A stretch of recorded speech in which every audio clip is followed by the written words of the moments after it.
پاکستان کے مسائل حل کرنے کے لیے ہمیں جس چیز کی ضرورت ہے وہ یہ ہے کہ ہم ادھر ادھر دیکھنے کی بجائے نا اس وطن کے مسائل حل کرنے کے لیے یا اللہ کا قرآن دیکھیں یا اپنے نبی کی سیرت دیکھیں، اور پھر اس کی روشنی میں کوئی عملی چیزیں اگر ہم دیکھنا چاہیں تو پھر دور صدیق اکبر کو دیکھیں،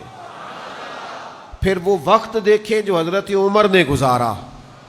پھر وہ طرز حکومت دیکھیں جو سیدنا عثمان غنی کا تھا،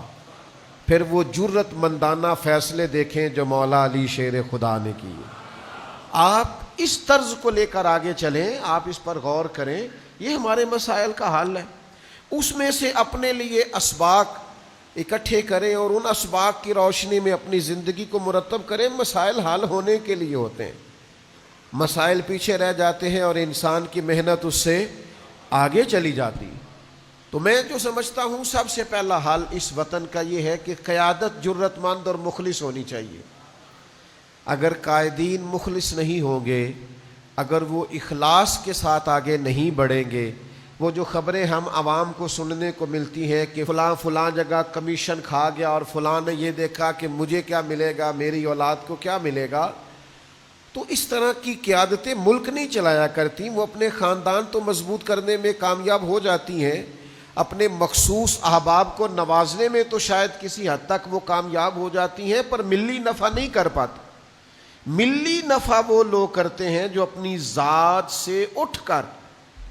اونچا ہو کر سوچنے کے اور فیصلے کرنے کی جرت رکھتے ہیں، اور جو قیادتیں جرت مند ہوتی ہیں وہ قوموں کو کبھی مایوس نہیں ہونے دیتی۔ ان کی عوام یہ نہیں کہتی کہ یہاں کچھ بھی نہیں ہو سکتا، یہاں حالات ٹھیک نہیں ہو سکتے۔ یہ جو بہت سارا لوگوں کا ملک سے جانا ہے، پڑھے لکھے نوجوانوں کا وطن چھوڑنا ہے، اور بڑی اچھی ڈگریاں رکھنے والے لوگوں کا وطن سے نکل جانا ہے، یہ قیادت نہ ہونے کا فقدان ہے۔ یہ جو قوم میں مایوسی پھیل جاتی ہے، پریشانی پھیل جاتی ہے معاذ اللہ، اور لوگ اس نتیجے پہ پہنچ جاتے ہیں کہ ہمیں چلے جانے چاہیے، یہاں نہیں رہنا چاہیے، تو یہ قیادت کی کمی ہے۔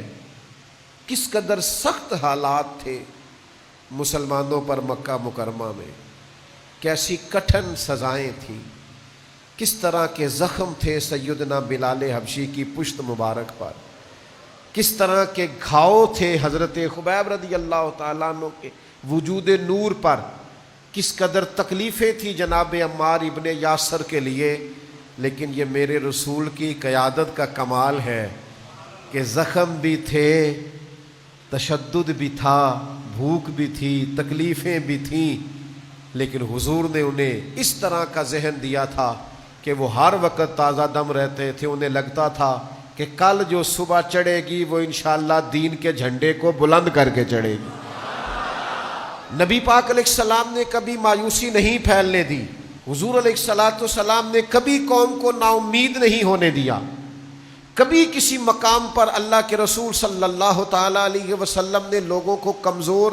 نہیں پڑنے دیا۔ لیکن آج ہماری حالت یہ ہے کہ قیادت زیرک نہیں ہے، سمجھدار نہیں ہے،